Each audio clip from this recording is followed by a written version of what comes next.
Hi everyone, I'm Yulia Kosarenko, author of the book Business Analyst, A Profession and a Mindset.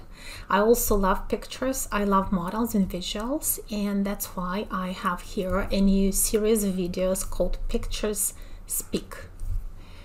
And to me, pictures indeed speak, and they can say so much in just one diagram and one model.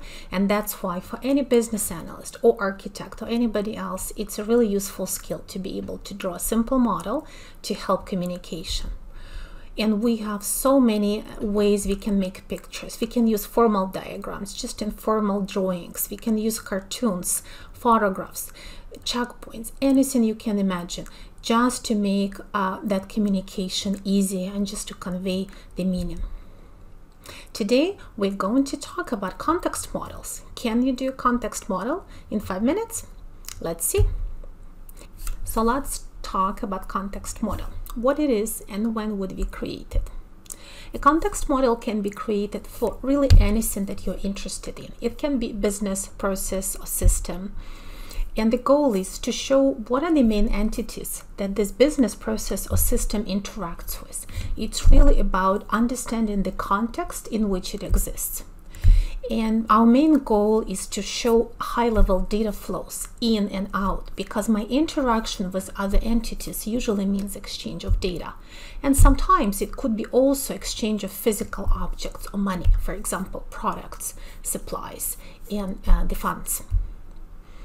So when I'm working on the context model, I don't need to make things very complicated. I have to stay at a very high level, which really means I want to name those external entities or systems or processes that my system interacts with.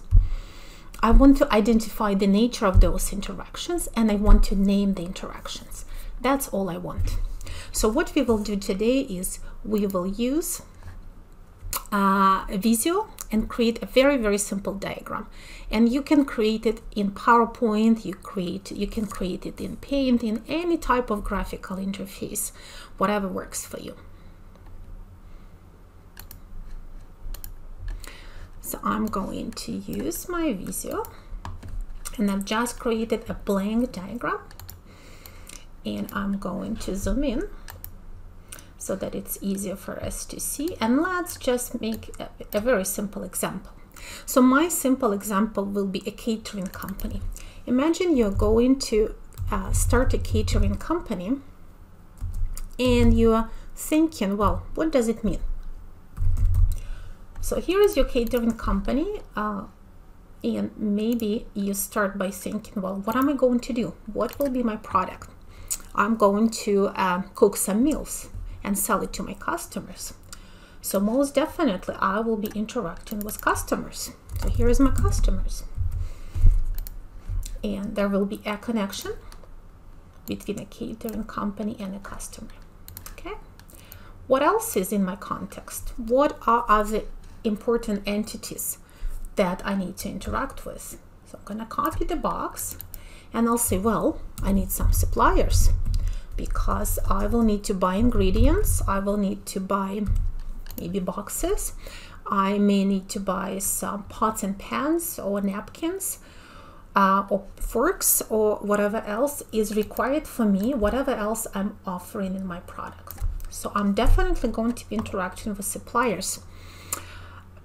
Is that it at the high level? Well, because it's a catering company, and I always need to think about what's governing my business, because any business usually needs to be governed by certain rules and regulations. So because we're dealing with food, and food requires to be safe, there's definitely going to be some governing bodies. So let's imagine that we have some governing bodies, and then we will connect them here. So now, on the very high level, I've just created a context model for my catering company. Now, this probably isn't enough, because I want to now explain what those interactions are. So, for example, what is interaction with customers? So I'm gonna be delivering catered meals to my customers, and in exchange, my customers are going to pay me my price. So I'm going just to create a couple of text boxes here, just to display catered meals. This is what my customers will receive. Let me make it a little bigger. And then my customers are going to pay for it. Okay, so that's part of my business model. In addition, my suppliers are going to supply things to me.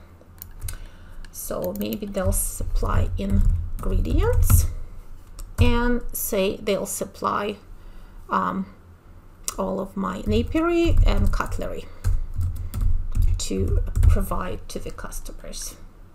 So I'm just gonna make it all nice, the same font, and that's gonna be what suppliers provide to me, and I am going to have to pay for that. Now, governing bodies, what is my interaction with them?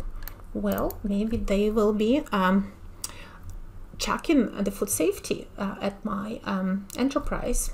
So they maybe will provide certain food safety rules that I will need to comply with. And if I don't comply with those rules, maybe I'll need to pay fines. So look at this. At the very, very high level, this is my context model for my new business. And this shows my main types of entities I will interact with. So this will be my very, very high level context model that I can create probably in 2 minutes. Now let's think what we can do in 5 minutes. Let me just take the same model as an example, and let's say, well, what kind of governing bodies, what kind of suppliers, what kind of customers might I have? If I want to do a little bit more analysis, I may want to say, well, let's look at this. So in my suppliers category, I might have several groups of customers.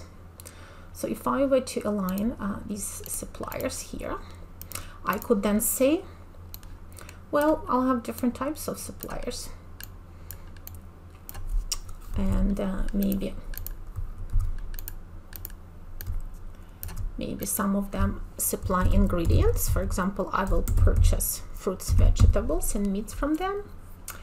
And maybe some other suppliers will provide specialty orders. For example, if my customer ordered, put in a wonderful order that includes tiramisu, and maybe I don't happen to make tiramisu myself, maybe I will subcontract it to someone else and then include it in the overall order. I can do the same with customers. If I want to continue my analysis, I can say, well, what kind of customers do I need to cater to? The different categories of customers. And what I can do is I can say, okay, yeah, let's see. Let me assume that I'll have 2 types of customers. Perhaps I'll just have private customers and companies. So if I'm doing a more detailed analysis, then I may need to just have different requirements for these. So I'll have private, and I'll have companies that will have perhaps corporate accounts. Let me call them corporate clients. So this is a little bit more detail that I've added about my context model. I could do the same with governing bodies. What if there is more than one governing body? And then of course, I could also make connectors from each different type of supplier and each different type of customer. So this is an example of a context model as it relates to business. Now let's think of a context model for a specific system or application, and that's what one of the traditional uses for context model is. So let's imagine now that my catering company requires a new order processing system. So I want to receive orders online, and then I want to process them. So this is my order processing system that I want to build. What would be its context? So let me just think about it. So imagine that customers go online on the website, and that's where they place their orders. So first of all, maybe my order processing system wants to interact with my customer website, or maybe other customer channels, because customers may be calling on the phone, calling the contact center. So let me just say that I'll have different customer channels from where the orders may come from. What else? Well, in addition, I need to receive payments for my orders. Once I created an order, customers should be able to pay for it. So I probably will need to communicate with payment system. So imagine that my business maybe already has a payment system, because today I receive payments online, for example, or in paper form.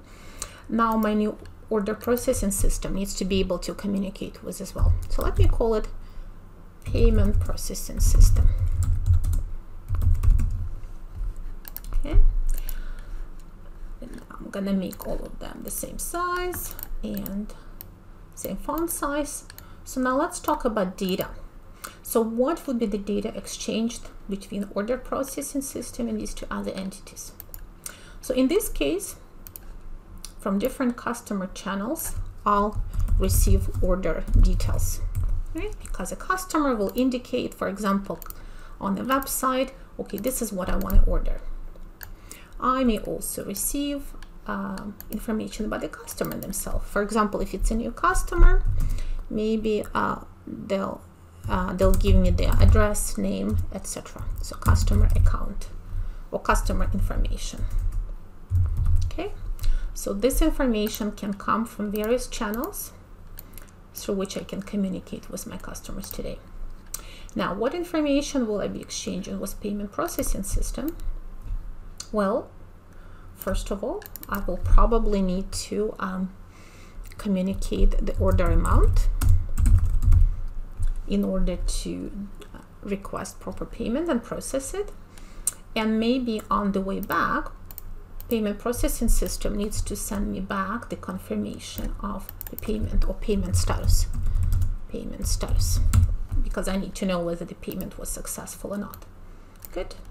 Of course, needless to say that you can also use arrows to make it very clear, but because we're just using some examples, we're not going to do that. Now, on the other hand, if my customer is communicating with me through different channels, such as website or maybe an app on their mobile phone, they'll provide order details and customer information. But in return, I probably want to give them order status and notifications to let them know what's going on with their order. Okay, so that would be the data flowing from order processing system to the customer. And I'm just going to make it a little bit different color. Wonderful. So now what else? What other systems will my order processing system need to communicate with? Now, perhaps you already have an inventory management system where you manage the inventory. If you're already providing catering, you just perhaps don't have an order processing system. Instead, you just have a call center. Maybe you already have an inventory management system that monitors whether you have enough ingredients and when do you need to purchase more ingredients. So let's say inventory management system.